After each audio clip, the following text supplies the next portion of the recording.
This is the Kaisya switch from Tsukuri Studios, which is a Taiwanese-based design studio that doesn't have too much information on the usual sites. I did find a Z Frontier interest check page, as well as a Discord server that's pretty much entirely in Chinese. Thanks to Google Translate coming in clutch, I was able to find out some pretty interesting facts about these switches, so let's go to the specs, right after you come in clutch and smash that like button. The Kaisya is a linear switch that's manufactured by JWK with a polycarbonate top, a Teflon-infused nylon bottom, and a 13.6mm long pole LY stem. It has a 20mm long two-stage spring made of Japanese steel with a 58-gram bottom mount. There are a few features on these switches that I really enjoyed, the first being the long pole combined with a longer bottom housing stem shaft. We've seen this on a few switches like the Prevail Epsilons, but the longer stem paired with the longer bottom housing means you get a poppy sound signature with a standard 4mm of travel. This extended pole standard travel was first seen in the Novel Keys Cream, and the Kaisya definitely has a similar poppy feel to them. Another thing I really enjoyed was the design inspiration. I don't normally spend too much time looking into the design of a switch, but the Kaisyas are themed off a city pop album by the Japanese group BWP and the Funky Headlights.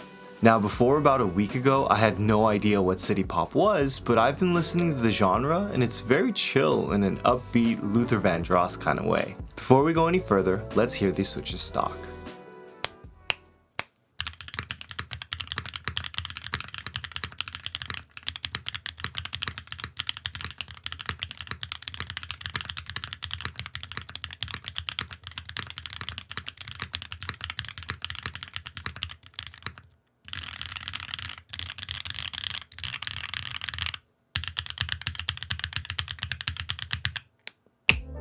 So I really want to love these switches, but the fact that they're JWK means you get all the crap sounds associated with JWK leafs, which really detracts from the overall experience.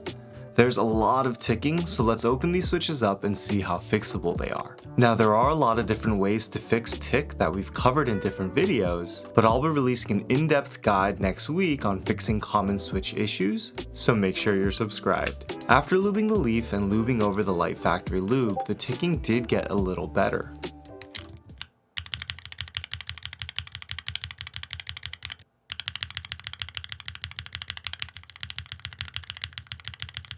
One other thing I noticed is that due to the design of the switch, where the bottom housing sliders run almost to the top of the top housing, there's no need to lube the top housing side contact points. Now let's take a listen to these switches after the lube.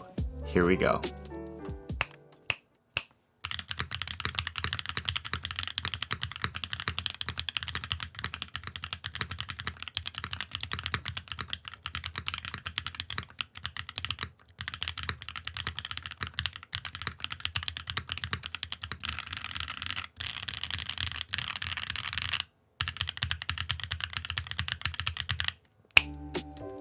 So even after my normal switch RX, I found myself having to go back over several of the switches to fix the ticking, adding way more lube than I would normally feel comfortable with to try and reduce the tick. It's also weird because there are some JWK switches that have no crap sounds, like the Chosfox Voyager. So we know that JWK is capable of producing switches with a great stock experience, they just choose not to for some reason. Looking at the IC page, there's a whole section dedicated to the sound profile and the tuning process, so it's clear that Tsukuri Studio put a lot of thought into these switches, but I don't know if the end product is a good reflection of all the work that they put into them. To be honest, it's really a shame because they are everything I love about linear switches in one nice ticking package. Now, it's not all bad. There are a few good points that I want to highlight, first being the spring. Normally, double or triple stage springs tend to have more crunch in my experience, but I tested these springs both with and without lube, and I noticed zero spring crunch. So it's clear that the claim of a special Japanese steel isn't all hype and marketing buzzwords. Second, I really enjoy the typing experience of these switches because the long but light spring leads to a poppy return that doesn't affect my typing speed like some heavier long springs can. So if you haven't noticed, I'm a big fan of lighter actuation switches because I got weak fingers, I guess. So now let's talk value. You can pick them up at clickclack.io for what works out to 60 cents per switch. Now you are getting a smooth, poppy switch with a nice mid-heavy sound signature, but the ticking makes it a little hard to recommend the Kaisyas unless you're comfortable with lubing leaves. Even after lubing the leaves, I found these to be exceptionally prone to ticking, possibly because the longer stem travel means there's more room for the stem legs to contact the leaf. I'll leave you with a sound test in the Glare TKL from Geonworks, which I'll be reviewing soon, TM. But until then, I'm MakerMods, and I'll catch you in the next video.